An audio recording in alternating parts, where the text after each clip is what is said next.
Today we're going to talk about influence and how to avoid influence in your RPM sessions. There are two types of influence: emotional influence and technical influence, where the teacher or person holding the board gestures or moves the board during open communication.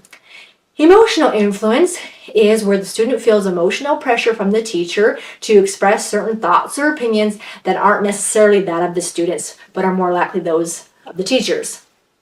Now, this is something that we all experience, but it's particularly an issue in RPM sessions since the person holding the board is in close proximity and is one of the few people the student can communicate with, thus increasing the likelihood the student would want to please or be influenced because of that. Now, how do you avoid this? One way would be that people follow appropriate RPM format, which is where education and information lead to communication. And it creates a discussion that's more reason-based versus emotionally based and allows a little bit more freedom for the student to express their real thoughts versus feeling pressured into emotional thoughts.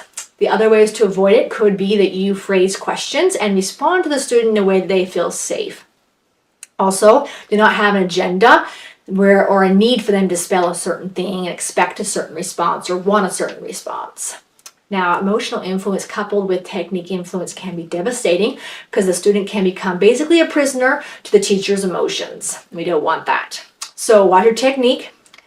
Technique would be that you make sure you hold the board still when the student is expressing their opinions or thoughts. Now, if you move the board a little bit here or there, it's not that the student doesn't ever express their thoughts, it's just it increases the likelihood of them being influenced. So I'm going to show you that with my nephew. I hold the board for him and I get him to spell that I'm his favorite ant, word for word, just what I wanted him to say. So let's go. A-U-N-T, ant, L-E-N-A,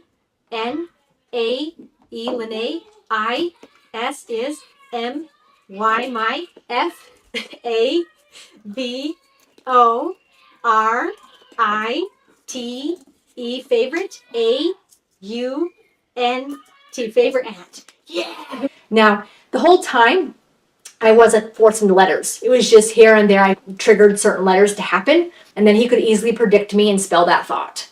I show you a film or video of him spelling his actual thoughts, where the only movement is when he pushes pressure on the board.